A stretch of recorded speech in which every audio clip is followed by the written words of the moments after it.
Կիսաբաց լուսամուտներից ներս թափառող մարդկային մտքեր, յուրաքանչյուր աշխատանքային երեկո բարև ձեզ, դուք միացել եք Երկրի թիվ 1 թոք շոուն և դիտում եք Կիսաբաց լուսամուտները։ 2012 թվականի սեպտեմբերի 29-ը, հրդեհ, որ փոխեց Նորայր և Սուսաննա ամուսնական զույգի կյանքը։ Այրված տանիքներ, որ արդեն 2 տարի է հանգիստ չի տալիս Արուստամյան ընտանիքին։ Սուսաննայի մաքրասիրությունը դարձավ 2 ընտանիքի թշնամության պատճառ։ Հրդեհի պատճառ դարձած Ռաֆիկի տակառիկը նաև խախտեց հարևանների անդորը։ Ռաֆիկը դժգոհում է, հարևանները փորձում են հասնել արդարության, իսկ Սուսաննան փորձում է արդարության հասնել Երկրի թիվ 1 թոք շոուի տաղավարում։ Տակառիկը, Կիսաբաց լուսամուտներից ներս։ Տակառիկը և տակառիկին վերաբերող պատմությունն այսօր պատրաստ է ներկայացնելու Սուսաննա Հարությունյանը, դիմավորենք նրան։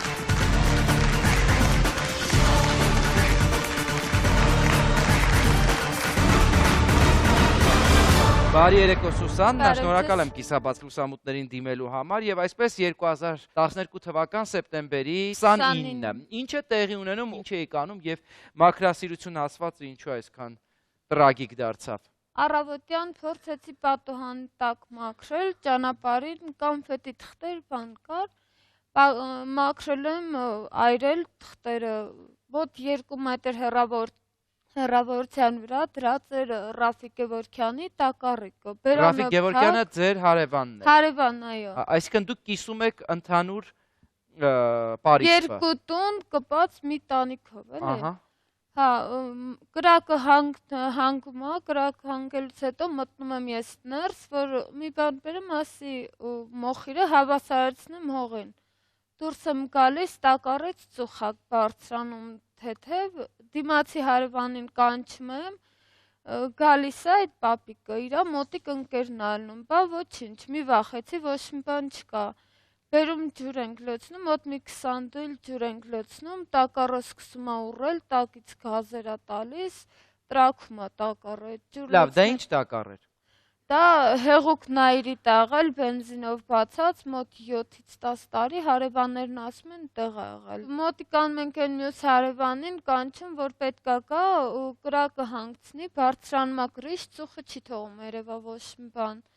Նայում եմ մեջտեղի փետերը, որ կտրում է 2 տանտանիք, ասեց է, արդեն կպել է փետերը, ջուր, եթե տաս միգուցե կարողանանք հանգցնենք։ Իրա տանտանիքում էլի այդ ռեզիներից եղել է, անհնար էր, չկարողացանք փրկել։ Հենց նույն Սուսաննա, ինչպես է կրակը, որը բռնկվում է բակում, հասնում տանիք։ Բոճկեն, որ տրաքեց, ջուր լցրեցին, բոճկի բերանը բացվեց, մեջից կրակը ծուխի հետ բարձրացավ տանիք։ Հետո պաժարնի ենք մենք կանչել, մոտ 2 ժամ 20 րոպե ժողովուրդ փորձել են, որ օգնեն, կարողանանք հանգցնենք։ Մեր կողմից հանգցնում գնում էինք, իրա կողմից կրակը ավելի ուժեղ էր գալիս։ Հրշեջ ծառայությունը երբ է հասել տեղ։ 2 ժամ ու կես համարյա տևած, որ հրշեջ ծառայությունը հասավ պաժարին։ Իսկ որքան ժամանակ անց եք դուք կանչ կատարել։ Հենց նույն պահին, որ սկսում էր փետը, մեջտեղի փետերը շատ քիչ, որ նոր վառվում էր։ Եթե ինքը ժամանակին կար, մոտ 20 կես ժամ հետո թեկուզ։ Եթե կար, ինձ թվում է, թե ոչ մի բան էլ չէր լինի։ Միայն հրշեջ ծառայությունը կարողացավ մարել կրակը 2 ժամ անց հասնելով տեղ։ Նրան արդեն վառվել, պրծնում էր։ Իրա կողմից արդեն վառվում էր, հրշեջ ծառայություն եկավ, մի հատը եկավ ուրիշ հրշեջ ծառայություններ, որ դոմիկները ասեց, դոմիկներն էր վառվում, ես այնտեղից եմ գալիս, ձեր կանչած չեմ, հետո նոր մեր կանչածը եկավ, նոր ինքը հանգցրեց կրակը։ Ձեր հարևանին, ում պատկանում է տակառիկը, երբ տեղյակ պահեցիք, թե ինչ է կատարվում։ Կրակը արդեն պաժարները եկան, նրանց տը նոր հարևանին կանչեցին, արդեն հանգցրել էին, հարևան եկավ, սովորական դուռը բացեց, ներս մտավ, պաժարը հանգցնելուց արդեն ժողովուրդը գնացին, ինքը մոտիկացավ, բա ոչինչ, ինչ եղել է, չգիտեմ պատմություն պատմեց, ասեց սենց է եղել, լավ կլինի։ ասեց մենակ այս տակառը բերեք վերացնենք, համաձայնության կգանք կխոսենք։ Ինչ է նշանակում համաձայնության գանք վերացնել տակառիկը։ Որ կխոսանք հետո լավ կլինի, կրակը դե դուք արել եք, ասենք կրիշը կսարքենք իրար հետ համաձայնության կգանք, դուք հեռացրեք, տակառիկը շպրտեք, խոսակցություն բողոքման չկա։ Ամուսինս բռնում իր աղբոր հետ, տակառիկը տանում գցում են։ Ահա։ Հա, նրանց դո մոտ 3 ամիս մենք չենք կարողանում կրիշը նորոգենք գումարի պատճառով։ Հետո գալիս է ամեն անգամ ինքը ես իմ հին կրիշը չեմ ուզում, նորն եմ ուզում, տրուբից, ժեշտերից լինի։ Հետո տեսավ, իսկ այն մյուս աղբերն ասում է ոնց կար, այտենց ուզում եմ, իր սովորական հին կրիշը։ Երբ դուք տակառիկը վերացնելու մասին խոսակցություն եք ունենում, որից հետո պիտի պայմանավորվեք ընդհանուր հայտարարի գալով։ Այդ ընդհանուր հայտարարի գալը երբ փորձեցիք եւ ինչ տեսակ խոսակցություն է եղել։ Կոնկրետ ինքը ոչ մի բան չէր ուզում։ Ահա։ Ինքը կրիշն էր ուզում, հետո որ կրիշը համաձայնվեցինք, հետո լավ ասեց, ես լավ եմ ուզում։ Ժեշտից տրուբից լինի իմ կրիշը, նրանց դու տեսավ տրուբեքը կա, ես համաձայն չեմ, ինձ տվեք 1 միլիոն գումար կամ դատարանը թող որոշի, ոչ մի բան պետք չի, դատարանում էլ ինքը որտեղ գնում, լավ կարում է խոսա, սաղ, չգիտեմ, դատավորների վրա գոռալով, ոնց ուզում խոսում է։ Ով է ոնց ուզում խոսում այս պատմության մեջ եւ փոքրիկ դադարից հետո փորձելու ենք բարձել նաեւ տակառիկը իրականում ում համար էր գլխացավանք այս պատմության մեջ։ Կիսաբաց լուսամուտներ հիմնադրամը օգնում է հարյուրավոր ընտանիքների։ Ոչ մի խնդիր, որ երբևէ բարձրաձայնվել է մեր թողարկումներում, անպատասխան չի մնացել։ Եվ հիմա մենք կոչ ենք անում ցրել անտարբերությունն ու անverջ բողոքելու փոխարեն գործել, օգնել այն մարդկանց, որոնք ունեն դրա կարիքը։ Փրկել մեկ ճակատագիր, օգնել մեկ երեխայի, սրբել մեկ մոր արցունքներ։ Չկա ավելորդ օգնություն, չկան փոքր նվերներ, կա ցանկություն, որը միավորում է մեզ։ Կատարեք դրամական անվանական փոխանցումներ մեր հաշվեհամարներին։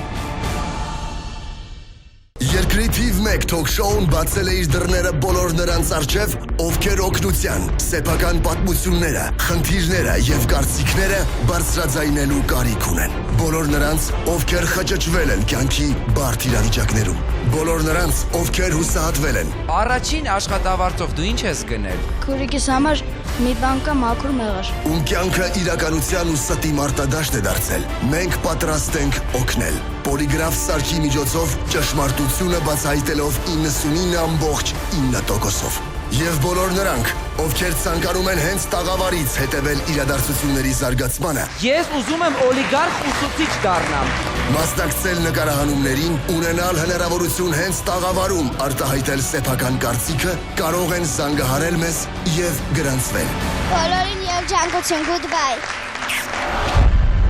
Կիսաբաց լուսամուտներ։ Երկրի թիվ 1 թոք-շոուի բոլոր թողարկումները դիտեք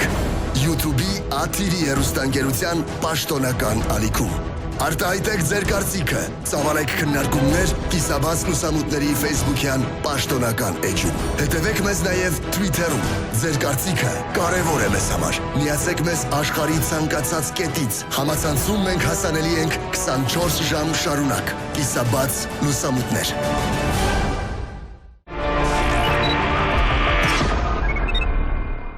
Նա ով իրականում կամենում է բարեգործություն անել, երբեք չի փնտրում արդարացում դա չանելու համար։ Կիսաբաց լուսամուտներ բարեգործական հիմնադրամը շարունակում է ընդունել ձեր անվանական դրամական փոխանցումները այն հաշիվներին, որոնք այս պահին տեսնում եք ձեր էկրանի ներքևի հատվածում։ Եթե ունեք նյութական օգնություն, որով ցանկություն ունեք օգնելու մեր ընտանիքներին, ապա զանգահարեք թեժգից +374 60 50 33 17։ Տաղավար եմ հրավիրում մեր այսօրվա հերոսու ամուսնուն, պարոն Նորայր Արուստանյանին։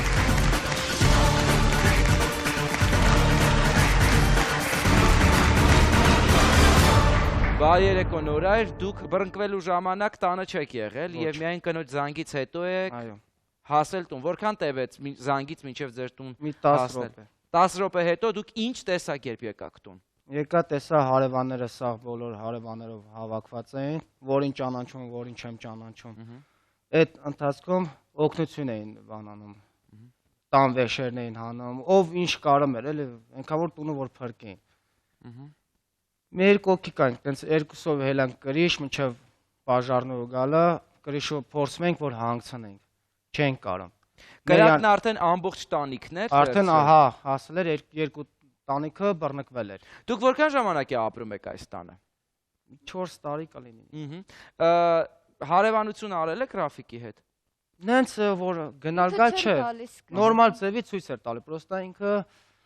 ամեն օր չի գալի գնում, էլի ամսվա մեջ մի անգամ, երկու անգամ կարող է գա գնա։ Այսինքն Ռաֆիկի համար սա առանձնատան ամառանոցի նման մի բան է։ Գալիս է մաքրություն, տես բան, հələ ես Իր համար դա չէր։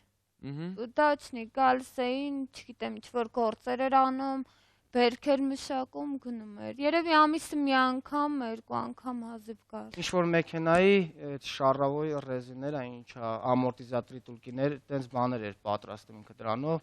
ու վաճառում էր։ Երբ դուք հետևեցիք հարևանի խորհրդին վերացնել տակառիկը, չմտածեցիք, որ իրականում իրեղեն ապացույցը, որի պատճառով հրդեհը բռնկվել է, հա? Ինչի պատճառով ավելի ճիշտ։ Դուք վերացնում եք։ Ինձ ձևակերպեց, ոնց որ նորմալ մարդիկ ենք, որ ես եմ իրանից վատը տեսել, ոչ ինքն ինձ վատը տեսել, առաջ անգամ դեպք եղել է, ոնց որ բայց եթե շփում չեք ունեցել, ոնց կարող եք իրարից կամ լավը կամ վատը տեսնել, հիմա էլ մեղադրանքներ հնչեցնել միմյանց հասցեին։ Ինձ ասաց վերացրու, ոնց որ միլիցայություն ու բանը չգան տեն։ Տակառիկը ձեր տարածքում էր գտնվում։ Իր տան տակներ։ Իր տարածքում էր, ինչու դուք պիտի վերացնեիք տակառիկը։ Առաջին միտքը, որ տարօրինակ է, ինչի դուք պիտի զբաղվեիք դրանով։ Չմտածեցիք։ Ուղղակի օգնում էինք իր մեծ աղբորը, այդ զիբիլները այրված մոխիրը հավաքելու համար։ Իսկ դուք քրեական գործի շրջանակներում արդյոք հարց բարձրացրել եք տակառիկի վերաբերյալ եւ արդյոք R30 եղել էր պարոն Ռաֆիկի հետ տիկին Սուսաննայի միջև, թե ոչ։ Հարևաններն էլ էին ասում, ես էլ ոչ միտեղ մեր ասածը չանցավ։ Դուք քրեական գործի շրջանակներում ունեցել եք ձեր փաստաբանը, ձեր պաշտպանը, չեք ունեցել։ Հետևաբար նաեւ քննիչի կողմից R30 անելու առաջարկ չի եղել։ Ռաֆիկը շփվում է ձեր հարևանների հետ։ Ոչ մեկ իր հետ հարևանություն չէին անում։ Ինքը դատարաններում աշխատում էր, տենց սրա նրա գլխին գործ։ Աշխատումները ո՞րն է։ Չգիտեմ, սաղ իրան ճանաչում էին, որտեղ մտնում էր դատարաններում, ասում վայ Ռաֆիկը, ասում էին վատ մարդ է, չգիտեմ ես ինչ, բայց ամեն տեղից մենք իմանում էինք, որ ինքը մարդկանց գլխին սարքելով էր աշխատում, փողվաստակում։ Ինքը կարար մի ստից բանից մարդու վրա գործ բացեր, դատի տար, մի անկապ բանից, որ ոչ մեկ չի էլ պատկերացնի։ Օրինակ ձեր անձի կամ ընտանիքի վերաբերյալ նման մտադրություն ունեցել է, ինչպես դուք եք պնդում Ռաֆիկը։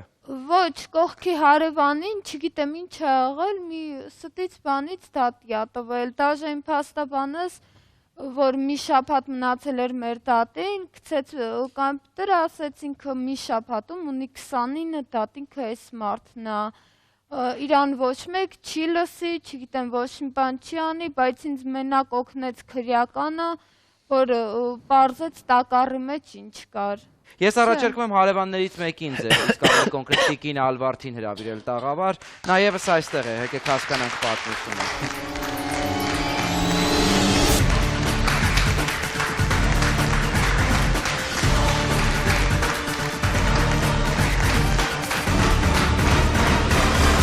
Բարի երեկո տիկին Ալվարդ, երբ նոր էիք տեղափոխվել, խնդիրները հենց այդ ժամանակ էլ ծագեցին։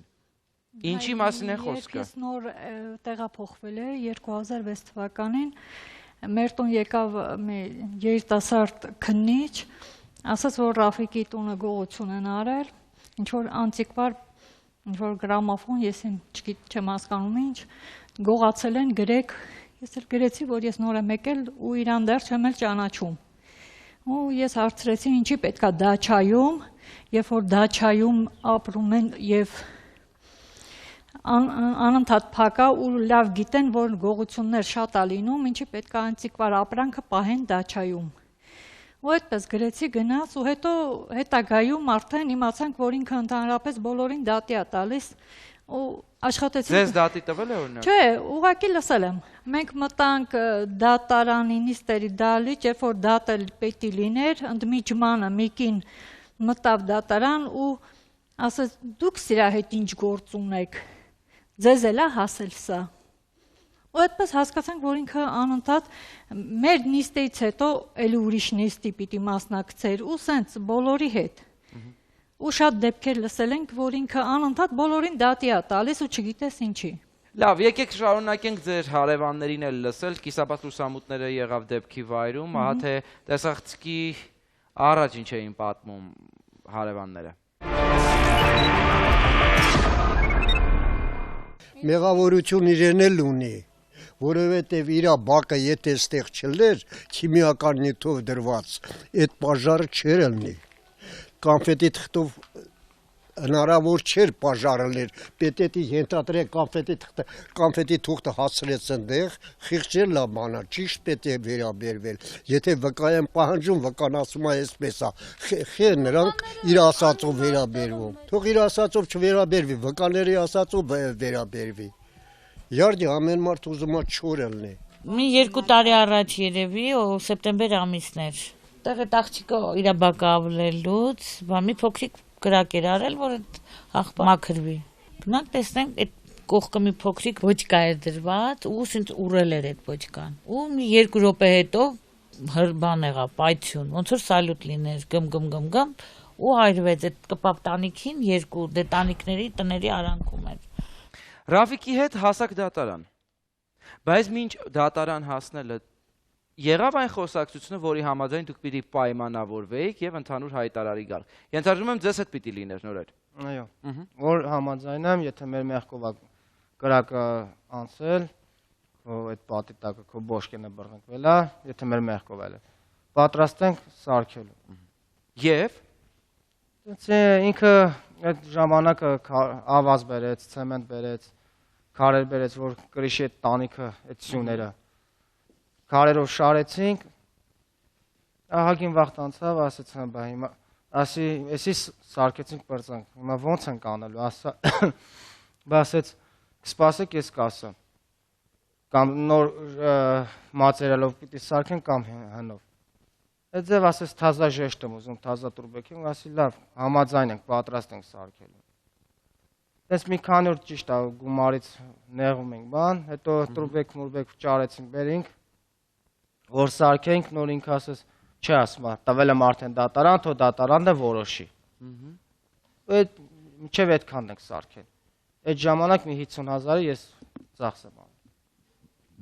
Արդյունքում ինչ էր ուզում։ 1 միլիոն գումար։ Ինքը 1 միլիոն էր ուզում։ Ասում ես համաձայն չեմ տանիքը սարքելու, ինձ մենակ գումարն է պետք։ Իսկ իր եղբայրը 2 միլիոն էր ուզում։ 1 միլիոնը քիչ էր։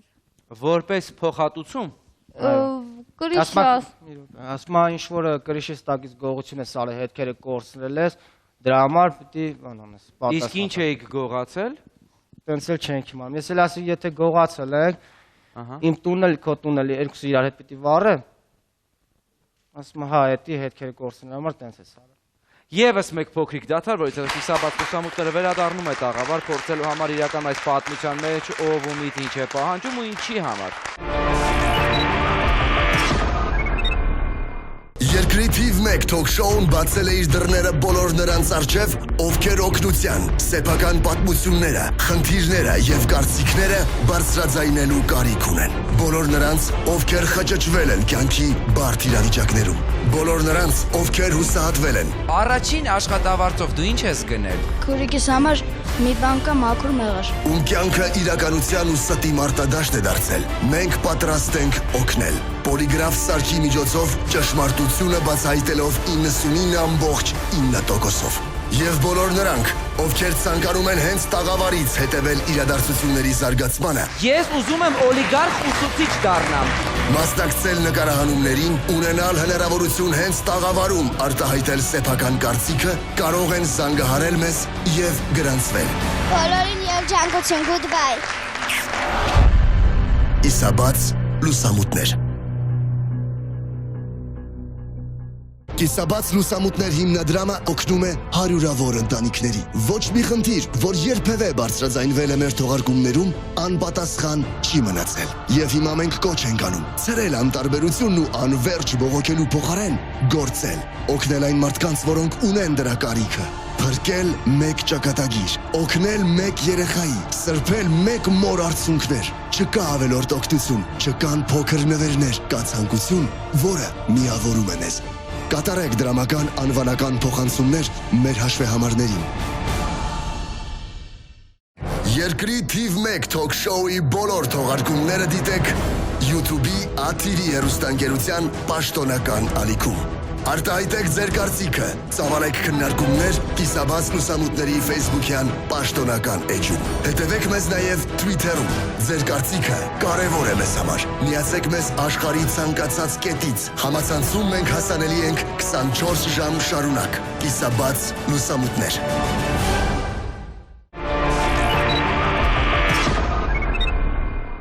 Տակառիկը կիսաբաց լուսամուտներից ներս մենք վերադառնում ենք երկրի թիվ 1 թոք շոուի տաղավար։ Ծանոթացեք թեմային, եթե նոր եք միացել մեզ։ 2012 թվականի սեպտեմբերի 29-ը հրդեհ, որ փոխեց Նորայր և Սուսաննա ամուսնական զույգի կյանքը։ Այրված տանիքներ, որ արդեն 2 տարի է հանգիստ չի տալիս Արուստամյան ընտանիքին։ Սուսաննայի մաքրասիրությունը դարձավ 2 ընտանիքի թշնամության պատճառ։ Հրդեհի պատճառ դարձած Ռաֆիկի տակառիկը նաև խախտեց հարևանների անդորը։ Ռաֆիկը դժգոհում է, հարևանները փորձում են հասնել արդարության, իսկ Սուսաննան փորձում է արդարության հասնել երկրի թիվ 1 թոք շոուի տաղավարում։ Տակառիկը կիսաբաց լուսամուտներից ներս։ Եվ այսպես 1 միլիոն դրամ եղբայրներից մեկը Ռաֆիկը և եղբայրը Ռաֆիկի 2 միլիոն է պահանջում։ Այո։ Իրենք տենց դիմեցին դատարան 1 միլիոն դրամի չափով, չգիտեմ, առանց մեր ներկայությամբ ինչ-որ փորձագետ ա բերել, իրա կրիշը, որ պուտյուր կրիշը գնահատել է 740,000 դրամ, դատավորը որոշեց, որ մենք իրան պետք է տանք 740,000, գործը տվեցին քրեական, քրեականն էլ ասեց, որ Ռաֆիկ Գևորգյանին պետք է ներկայացնենք իր տակառը, քաղմասը կտա իր տակառը եւ քրեական տուգանք 250,000 դրամ, որ ճանապարհին կրակ եմ արել պատի տակ, իրավունք չկա։ Ինքը ամենտեղ գնաց, բողոքեց, քրեական, վերաքննիչ, վճռաբեկը իր դատը բողոքը մերժեց, ամեն անգամ քրեական դատավորը վրընջղային անում, որ մյուս անգամ դու չբողոքես ամենտեղ, քեզ կտուգանենք հաջորդ անգամ։ Հետո քրեականի դատը արդեն վերջացավ, տուգանքի օրը որոշեցին, ես իրանց խնդրեցի, գոնե ասի մի տարի ժամանակ տվեք, մի կերպ կկարողանամ, երևի կարողանամ նպաստ դասավորեմ, պարտքը քիչ-քիչ փակվենք, համաձայնվեց, ասեց էլ դատ չի լինելու, տուն եմ գալիս, Տիկին Հովսեփյանը քաղաքացիական դատավոր, զանգարում ինձ տանը, բա եկեք նամակ ունեք ստանալու, կարող ենք ուղարկենք, նամակը տեղ չհասնի։ Ես էլ ջղայնացած ասում եմ, ոչ գալու եմ, ոչ, որովհետև արդեն զգացի, որ ուզում եմ գլխիս սարքի։ Դատավորը դատի ժամին առանց սարքը միացնելու ինձ ասում է, թե սարքը չի աշխատում, լուսերը անջատված է, բայց հետևից երևում է կարմիր կետիկները լույս կա։ Լիլիթ, ինչ է արվում նման դեպքում։ Նման դեպքում դատը անպայման պետք է հետաձգվի, քանի որ պարտադիր պայման է այսօր ողջ դատական գործընթացը ձայնագրել։ Ձայնագրառում է կատարվում։ Տվյալ դեպքում, եթե ձայնագրառում չի եղել, այս դեպքում մեր հայցվոր կամ պատասխանող կողմի իրավունքների խախտում է տեղի ունեցել։ Բացի այդ, ես ցանկանում էի մեկ հարց տալ Տիկին Սուսաննային։ Տիկին Սուսաննան իր խոսքում ասեց, որ ինքը մեղավոր չի եւ հիմնական պատճառը հանդիսացել է տակառիկը, որ գործով բոլոր վկաները բնականաբար մատնանշել են վերոնշյալ տակառիկը։ Տվյալ դեպքում դուք ինչու եք մեղադրական եզրակացությամբ ձեզ լիովին մեղավոր ճանաչել։ Մեզ ասեցին, եթե դու մեղավոր ճանաչվեք, 740,000-ը հետ չկանեն, 250,000 կտուգանվեք, կպրծնի կգնան։ Ով ասեց ձեզ նման բան։ Քաղմասի աշխատողները։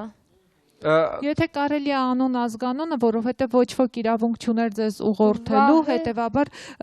քանի որ դուք նման ցուցմունք եք տվել, որ ձեզ լիովին մեղավոր եք ճանաչում, այդ իսկ պատճառով էլ գործի հանգամանքներով հիմնական պատճառը հանդիսացել է այն, որ դուք ինքդ եք ցուցմունք տվել, ասելով, որ պատճառը կրակի եւ այդ մեծ հրդեհի դուք եք հանդիսացել։ Սակայն տվյալ դեպքում, քանի որ գործով մի քանի վկաններ են անցել եւ բոլորը իրենց ցուցմունքներում պնդել են, որ արկա գոյություն է ունեցել նման տակառիկ, նույնը կա նաեւ փորձագիտական եզրակացության մեջ, այդ փաստին քննչական մարմինը չէր կարող չանդրադառնալ, որովհետեւ տվյալ դեպքում պետք է ապացուցվեր, թե այդ տակառիկը վառելանյութով լցված, ինչու պետք է գտնված լիներ մարդաշատ վայրում, որը վտանգ կարող էր սպառնալ տարածքի բնակիչների համար, եւ եթե ապացուցվեր, որ այդ տակառիկը տվյալ դեպքում պարոն Ռաֆիկին է պատկանում, այս դեպքում տիկին Սուսանան հավանաբար գործով որպես մեղավոր չէր կարող անցնել։ Կրակ վառողը եղել է տիկին Սուսաննան։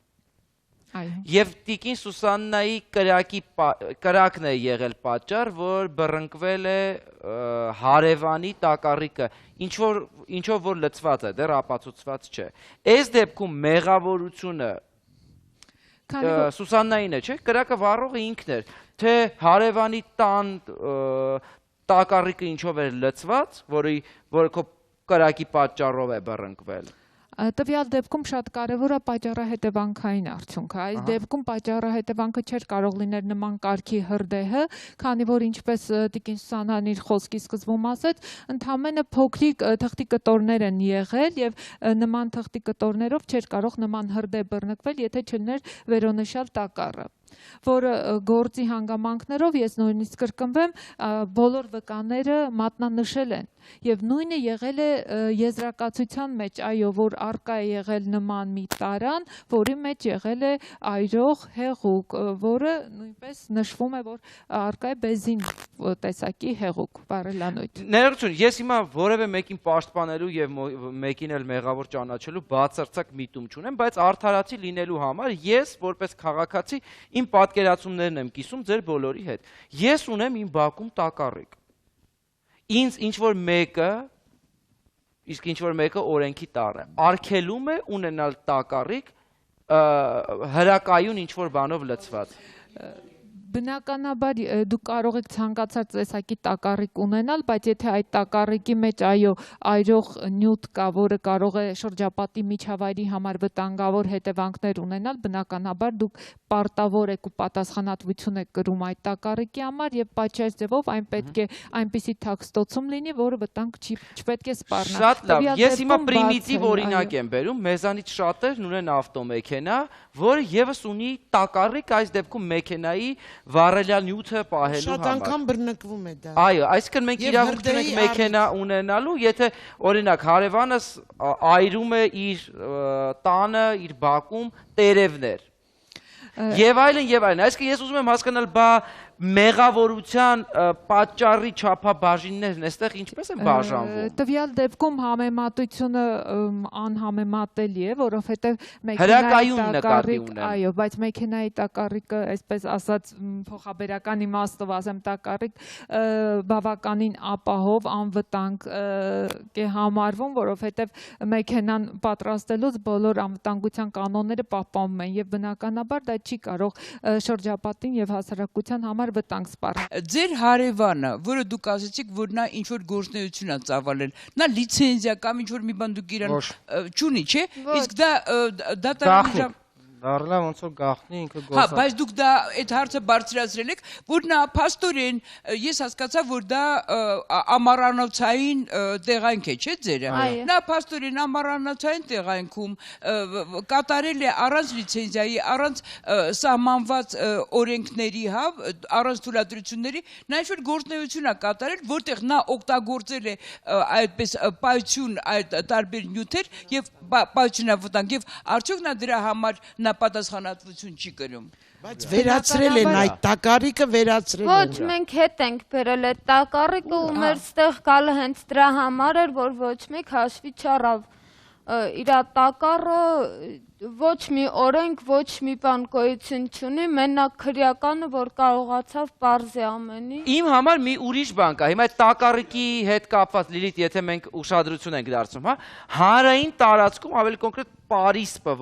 որի մասին խոսում են, դա փողոցի վրա է գտնվում, փողոցի վրա է եղել տակառիկը, հենց անմիջականորեն Ռաֆիկի պատի տակ, ճիշտ է։ Այո։ Այսինքն դա վտանգ է սպառնում նաև մնացած բնակիչների։ Կարող է երեխա լինի, լուսկի գողանա, ես այդ հարցը դատավորին եմ տվել, ասել եմ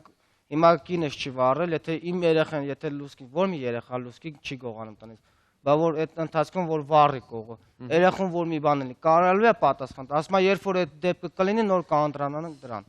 Սելասի տենց լավ չի, հիմա ես որ եթե պատասխան եմ տալի իմ արածի համար, այդ ոնց կարող է երեխան եթե բան, ինքը ոնց է պատասխան տալի։ Ինձ թվում է նույնիսկ այս դեպքում, երբ Տիկին Սուսաննան մեղավորությունը լրիվ ճանաչել է, միևնույն է դատավորը ներողություն, դատավորը պիտի դա էլ վերլուծեր, որ հնարավոր է, որ այդ տակառիկը առանց որևէ միջամտության, տաքության, շոկի արևից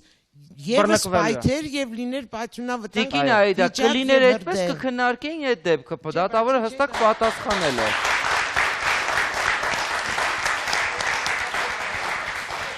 Եթե Սուսաննան ունի իրեն մեղքը, իսկ ես կարծում եմ, որ այս դեպքում իրոք կա մեղքը բոլոր դեպքերում։ Կրակը ձեզանից է սկսվել։ Նա էլ պետք է վերանայվի, թե տակառիկը արդյոք կարելի է ընդհանրապես նման տեղեր պահել, թե ոչ, որպեսզի դատավորը մյուս դեպքերի ժամանակ, որ չսպասենք դեպք լինի նոր այդ հարցի մասին խոսենք, որպեսզի անվտանգությունը բնակչության ապահովենք։ Տիկին Այդա, մենք ունենք օրենք, ուղղակի ցած կոնկրետ չեմ կարող ասել, կապված բենզալցականների կառուցման հետ, որը որ 50-ից 100 մետր շարավիղով եւ այլն եւ այլն, նույնը գազալցակայանները, եթե ուշադրություն դարձնենք, այսինքն հենց այդ օրենքի հիման վրա իսկ այստեղ վառելիք կա գործում եւ վառելիքը պետք է բնականաբար հասարակական ցանկացած վայրից նոր Տիկին Այդան էլ հարց օրինակ բերեց, որ ես չեմ կարող իմ այգում դա անել։ Հիմա այգում էլ եթե լինի, արդեն ոչ թե հաշվում են մարդկա թե չկա, այլ բնակելի տարածքից դու պետք է 50-ից 100 մետր հեռավորության վրա, այո, նույնիսկ ձեր բնակելի։ Այո։ Դե այնտեղ մեղավորություն կա, ձեր հարևանի մեղավորությունը ակնհայտ է, ինձ թվում է։ Ինչպես չեն բարձրացրել, որ փաստը մնում է փաստ, որ փոքր կրակ վառելու մեջ ոչ մի անօրինական բան չկա։ 5 րոպե է տևացել։ Բենզինով լի տակառիկ պահելը անօրինական է։ Չեմ անում կա որևէ ինչ որ կրակ վառելու օրենք, ես իրավունք ունեմ փոքր կոնֆետի։ Եթե մենք որ իմանանք այնպես վտանգավոր փոքր, չենք էլ վառի, էլի։ Օրենքի չիմացությունը ձեզ չի ազատում պատասխանատվությունից։ Պարզապես ես այստեղ մեղմ ասեմ, իմ սուբյեկտիվ կարծիքն եմ հայտնում, պետք է քննչական մարմինը նախաքննության ընթացքում պարզել շատ հանգամանքներ, որը տվյալ դեպքում ըստ ինձ արված չի, քանի որ գործով բոլոր վկաները, մատնանշում են վերոնշյալ տակառիկը, կա հակասություններ տվյալ դեպքում պարոն Ռաֆիկի եւ մյուս վկաների եւ տվյալ դեպքում տուժող Տիկին Սուսաննայի միջև ոչ ոքի հետ չի կատարվել առերեսում։ Իսկ ինչ վերաբերվում է, որ ինքը արդյոք իրավունք ունեցել է գործունեություն ծավալել թե ոչ, Հայաստանի Հանրապետության քրեական օրենսգիրքը ունի հատուկ հոդված, որով ապօրինի ձեռնարկատիրությունը բնականաբար համարում է դատապարտելի եւ քրեական օրենսգրքով հետապնդելի արարք է։ Քանի որ տվյալ դեպքում ոչ մի ապացույցներ չկա, որ պարոն Ռաֆիկը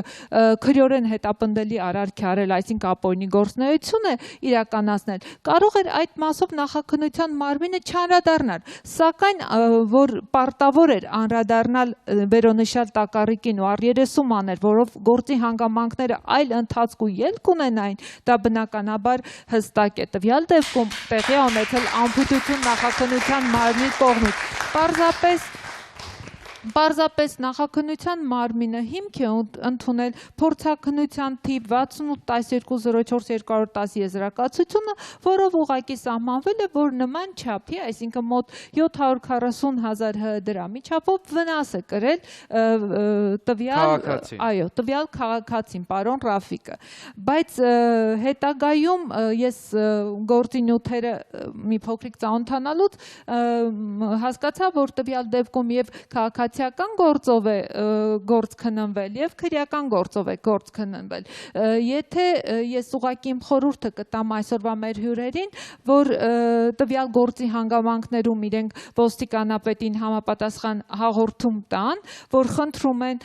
նորից վերաքննվի այս գործը, պարզապես տվյալ դեպքում իրենց անփույթություն է եղել, որ իրենք չեն բողոքել կամ հետեւաբար ինչպես Տիկին Սուսաննան ասում, ես չեմ կարող ասել դա հստակ է թե ոչ, իրեն ուղղակի ասել են դուք ձեր մեղքը ամբողջությամբ ընդունեք եւ արդյունքը կլինի այն, ինչը լինում է։ Այո, իհարկե, բնականաբար եթե դատական որոշում կա, ինքը այս պահին չի կարող հրաժարվել, բայց կարող է ոստիկանապետին համապատասխան հաղորդում տալ հանցագործության վերաբերյալ, ասել, որ իրեն ինչ մեթոդներով են ստիպել, որ ինքը նման բան գրի եւ արդյունքում այսօր ինքը այո փակուղի է եւ խնդրի, որպեսզի այս գործին նորից անդրադառնան։ Ցավալին այն է, որ գործով արկա է վճիռ, արկա է 3 վճիռ, 3 դատական ատյանի եւ առաջին ատյանի եւ վերաքննիչ եւ վճռաբեկի որոշումները տվյալ դեպքում։ Եվ ինչ կարելի է անել, մենք եկեք իմանանք փոքրիկ դադարից հետո կիսաբաց լուսամուտների եթերում եւ իհարկե հեռու չգնանք։ Կիսաբաց լուսամուտներ հիմնադրամը օգնում է հարյուրավոր ընտանիքների։ Ոչ մի խնդիր, որ երբևէ բարձրաձայնվել է մեր թողարկումներում, անպատասխան չի մնացել։ Եվ հիմա մենք կոչ ենք անում ցրել անտարբերությունն ու անverջ բողոքելու փոխարեն գործել, օգնել այն մարդկանց, որոնք ունեն դրա կարիքը։ Փրկել մեկ ճակատագիր, օգնել մեկ երեխայի, սրբել մեկ մոր արցունքներ։ Չկա ավելորդ օգնություն, չկան փոքր նվերներ, կա ցանկություն, որը միավորում է մեզ։ Կատարեք դրամական անվանական փոխանցումներ մեր հաշվեհամարներին։ Երկրի թիվ 1 թոք-շոուն բացել է իր դռները բոլոր նրանց առջև, ովքեր օգնության, սեփական պատմությունները, խնդիրները եւ կարծիքները բարձրաձայնելու կարիք ունեն։ Բոլոր նրանց, ովքեր խճճվել են կյանքի բարդ իրավիճակներում։ Բոլոր նրանց, ովքեր հուսահատվել են։ Առաջին աշխատավարձով դու ինչ ես գնել։ Քուրիկիս համար մի բան կա մաքուր մեղր։ Ում կյանքը իրականության ու ստի մարտադաշտ է դարձել։ Մենք պատրաստ ենք օգնել։ Պոլիգրաֆ սարքի միջոցով ճշմարտությունը բացահայտելով 99.9%-ով։ Եվ բոլոր նրանք, ովքեր ցանկանում են հենց տաղավարից հետևել իրադարձությունների զարգացմանը։ Ես ուզում եմ օլիգարխ ուսուցիչ դառնամ։ Մասնակցել նկարահանումներին, ունենալ հնարավորություն հենց տաղավարում արտահայտել սեփական կարծիքը, կարող են զանգահարել մեզ եւ գրանցվել։ Բոլորին երջանկություն, goodbye։ Կիսաբաց լուսամուտներ։ Երկրի թիվ 1 թոք-շոուի բոլոր թողարկումները դիտեք YouTube-ի աթիրի հեռուստաընկերության պաշտոնական ալիքում։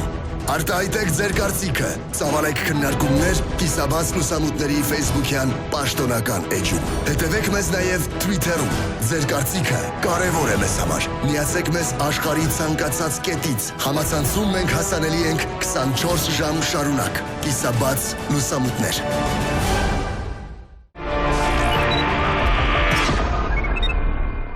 2012 թվականի սեպտեմբերի 29-ը հրդեհ, որ փոխեց Նորայր եւ Սուսաննա ամուսնական զույգի կյանքը։ Այրված տանիքներ, որ արդեն 2 տարի է հանգիստ չի տալիս Արուստամյան ընտանիքին։ Սուսաննայի մաքրասիրությունը դարձավ 2 ընտանիքի թշնամության պատճառ։ Հրդեհի պատճառ դարձած Ռաֆիկի տակառիկը նաև խախտեց հարևանների անդորը։ Ռաֆիկը դժգոհում է, հարևանները փորձում են հասնել արդարության, իսկ Սուսաննան փորձում է արդարության հասնել երկրի թիվ 1 թոք-շոուի տաղավարում։ Տակառիկը, կիսաբաց լուսամուտներից ներս։ Դուք դիտում եք երկրի թիվ 1 թոք-շոուն, մենք վերադառնում ենք հեռուստատեսային տաղավար եւ հիշեցնում ձեզ կիսաբաց լուսամուտներ բարեգործական հիմնադրամի մասին։ Մենք այստեղել ենք, որպեսզի միասին պայքարենք այն ընտանիքների համար, ովքեր դժվար տածության մեջ են եւ ձեր օգնության կարիք ունեն։ Կատարեք անվանական դրամական փոխանցումներ այն հաշիվներին, որոնք այս պահին տեսնում եք ձեր էկրանի ներքևի հատվածում, կամ զանգահարեք մեր թեժկից +374 60 50 33 17։ Լիլիթ, վերադառնալով եւ կրկին գործի հանգամանքներին եւ մեր ու ընտանիքի կոնկրետ հետագա քայլերին անդրադառնալով, ինչ պետք է անի ընտանիքը եւ ինչպես իրականում ազատվել այն ճիրաններից, որը իրավիճակը փաթաթել է։ Այսօր դրված է հայրական տունը կալանքի տակ եւ ոչ միայն։ Ես կարծում եմ, որ առաջին քայլը, որ պետք է անեն, նոր փորձաքննություն նշանակել այս փորձաքննության հիման վրա եւ գործում ձեռք բերեն նոր ի հայտ եկած հանգամանքներ եւ այդ հանգամանքներով նորից առաջին այցանի դատարան բնականաբար հայցադիմումներ կազմեն։ Տվյալ դեպքում հակընդդեմ հայց պարոն Ռաֆիկի դեմ։ Եվ երկրորդը անպայման ոստիկանություն բողոք գրվի, թե ինչ մեթոդներով է ցուցմունքները վերցվել, որն էլ բնականաբար հետագայում դարձել է նման վճռի արդյունք։ Տիկին Ծատուրյան։ Սա որ երրորդ դեպքն է երիտասարդներ ջան, երբ որ այդ տիկինների թե հիմա ասես, որ օրենք չիմանալը չի ազատում պատասխանատվությունից, ու մենք պետք է բոլորս հասկանանք, որ մենք պետք է բոլոր օրենք, համենայն դեպս այն օրենքները, որոնք մեզ նպաստում են նորմալ ապրելու, մենք դա պետք է իմանանք, այսինքն դուք պետք է հասկանաք եւ մեր հաղորդումը նայողները նույնպես որտեղ եք դուք սխալվել, առաջի ձեր սխալը այն եղել, որ նա ասրա տակառը տարեք գցեք, դուք տարել գցել Հա, բա, մեկ։ Հիմա մենք անալիզ ենք, չէ՞ փաստորեն անում։ Երկրորդը եղել այն, որ դուք ինքնուրույն սկսել եք գործել, դուք փաստաբան չեք վարձել։ Երրորդը ձեզ ով ինչ ասելա, էս մի բան արա, մենք բոլորովին կազատենք եւ դուք օրենքները չիմանալով հանդերձ, լսելով տարբեր տիպի մարդկանց, մեկը հենց այդ ձեր հարևանն, մյուսը ինչ որ աշխատողներին, դուք փաստորեն այսօր եկել եք հասել եք այս ամենածայրաստիճան ձեզ համար իրավիճակին։ Ես հույսով եմ, որ սրանից հետո մենք բոլորս շատ ավելի ուշադիր կլինենք օրենքների նկատմամբ, որպեսզի այսպիսի բաներ չունենանք եւ ձեզ երևի շատ օգտակար կլինեն այն խորհուրդները մասնագիտական, որը եւ տիկին Լիլիթը եւ մնացած լավատեղյակ մարդիկ ձեզ կարող են տալ։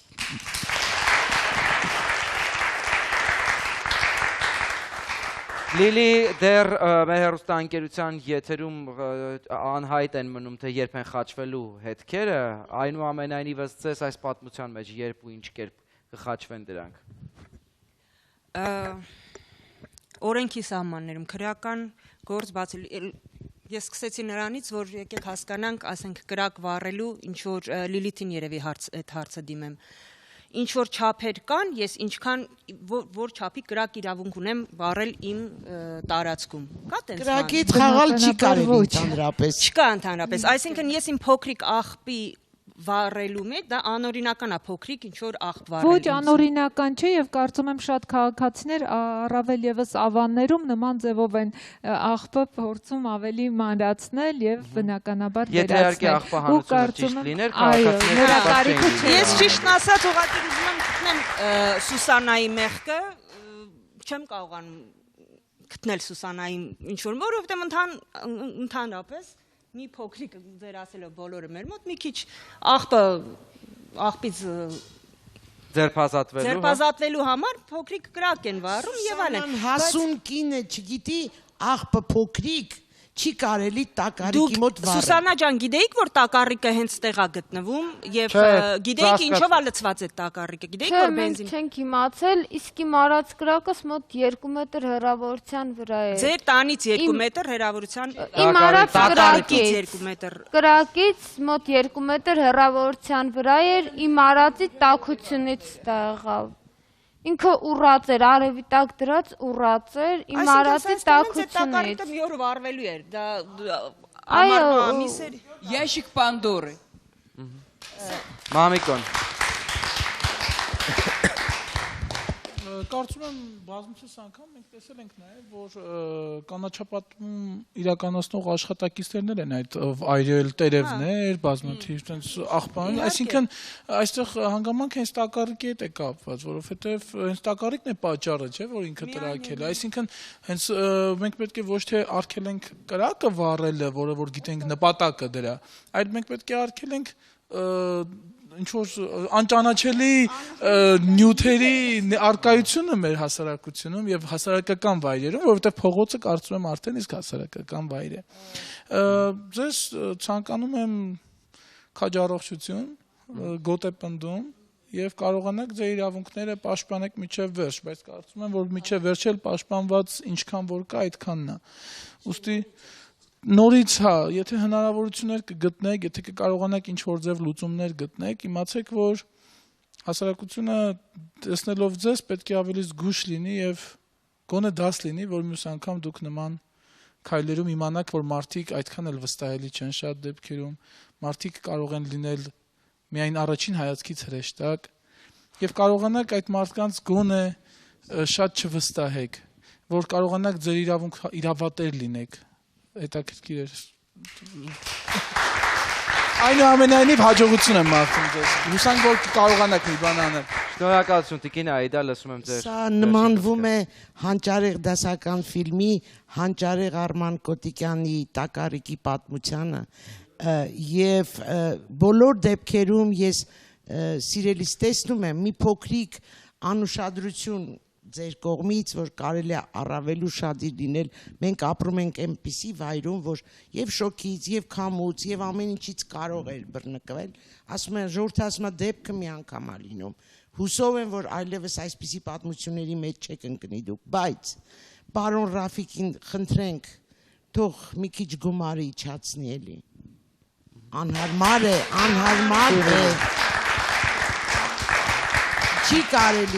չի կարելի, մանավանդ որ պարոն Ռաֆիկ, ձեր մեղքն էլ էստեղ կա եւ երևի մեղքի մեծ բաժինը ձերն է, կարծում եմ, հետաքննությունը դա կբացահայտի, համոզված եմ ես։ Մնում է հետաքննությունը, ինչպես դուք եք համոզված, վերսկսվի եւ հայտնի ֆիլմի, հրաշալի արտահայտություններից մեկը վերափոխելով պիտի այստեղ նշել, որ գրողը տանիս է ի վերջո ում տակառիկն է եւ ինչի համար էր այն պատուհանի տակ դրված։ Սա որպես վերջաբանի սկիզբ միայն։